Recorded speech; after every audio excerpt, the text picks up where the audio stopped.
आज की नोटिस जो हालात चल रहे हैं उसको लेकर बुलाई गई ये मीटिंग आप सारे लोगों की मौजूदगी ये दिखाती है कि कितनी बेचैनी। कल मैं गुजरात में था, वहां पर हमारा राष्ट्रीय अधिवेशन चल रहा था, मैं वहां था। मुझे शाम को संजय जीना पार्टी का फोन आया और संजय बाबू ने कहा कि भाई आपको आना है, ऐसे ऐसे मसले हैं, आशिफ भाई भी रहेंगे, मैं भी आ रहा हूँ।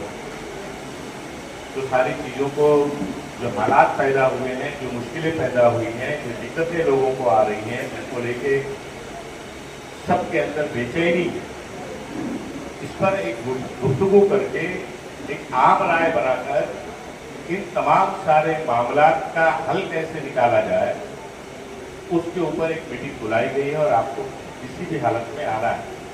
मैं रात की फ्लाइट पकड़कर यहाँ पर आया और आपके बीच में मौजूद हूँ।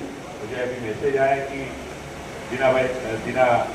संजय जीना पाटिल भांडू पुलिस स्टेशन पे ऐसे ही कोई वहाँ के इलाके का मामला है, वहाँ पर वो मीटिंग कर रहे हैं, तो देर सवेर लोग यहाँ पर मीटिंग में आएंगे। बहरहाल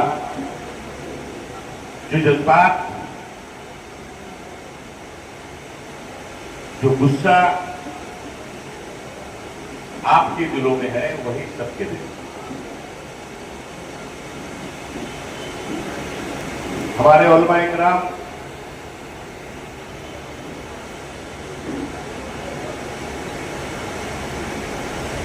आप सबकी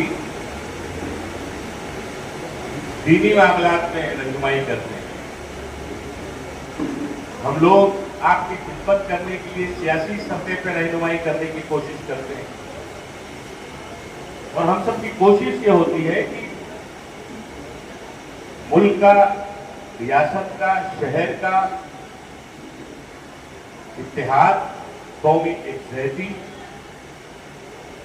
आपसी भाईचारा, अमन और शांति मजबूती से बनी रहे और सबके जो मसले मसाइल हैं वो भी हल होते रहे। ये नजरिया लेकर हम लोग हमेशा काम करते रहे।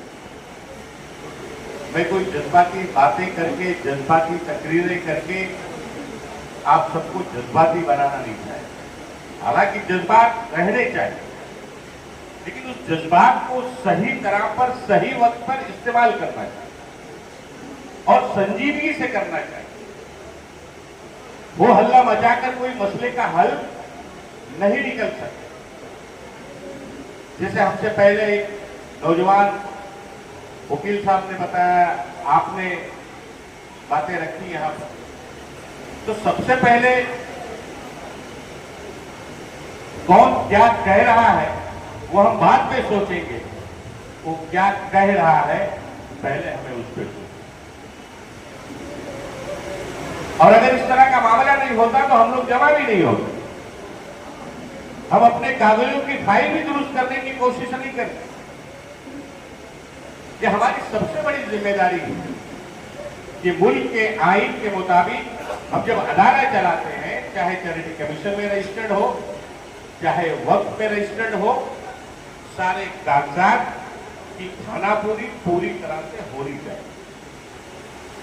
अगर कोई कमी है तो उसको कोशिश करके हमें दूर करना चाहिए। ये सभी जिम्मेदारों का, जितने भी, चाहे मस्जिद हो, चाहे मदारिस हो, चाहे खानखा हो, चाहे इमाम बाड़े हो, जो भी हमारे दीनी अदारे हैं और उस अदारे के जो सरबराह हैं, उसके जो जिम्मेदार हैं, मैं उनसे कहना चाहूंगा कि उनकी जिम्मेदारी सबसे ज्यादा है। अगर वो आप अपने अदारे को सही तरह से चलाने की कुर्बत नहीं रखते, सही तरह से चलाने का नजरिया नहीं रखते, तो आप उस ओहदे से पहले तो हट जाएंगे। आपको उस ओहदे पे रहने का कोई हक बिल्कुल नहीं है।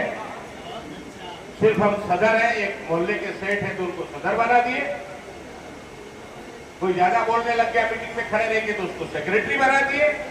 ये जो तरीकाकार हमारे अदारों में है, पहले तो इसको हमें कम करना चाहिए, खत्म करना चाहिए। मैं हमेशा एक बात कहता हूं कि अगर जो काम मैं नहीं कर सकती, तो उस ओहदे पे मुझे रहने का कोई हक बिल्कुल नहीं। मैं आपकी सियासी सतह पे नुमाइंदगी करता हूं। अगर मैं आपकी सही तरह से हर जानिब नुमाइंदगी नहीं कर सकता तो मुझे सियासत करने का कोई हक नहीं है, मुझे बाहर होना चाहिए। तो ये नजरिया हमें आपको सबको बनाना चाहिए, चाहे हसीम भाई हो, हम लोग हो, संजय दीना पाटिल हो।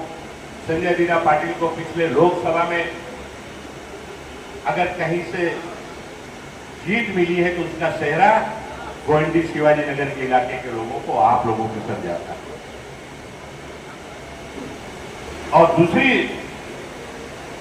तरफ से भी मैं आपको मुबारकबाद देना चाहता हूं कि दुनिया भर का माहौल खराब करने की कोशिश और आपके सियासी रहनुमा को कमजोर करने की कोशिश करने वाले लोगों को भी आपने रास्ता दिखाया और हाशिम भाई जैसे लोगों को आपने विधानसभा में फिर से यहां से चुन के भेजा।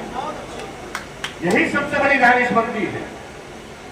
सियासी शऊर भी हमें होना चाहिए, हालात पे हमें कदम क्या उठाना है उस पर भी हमारा शऊर होना चाहिए, और जो भी हम काम करें मशवरे के साथ करें।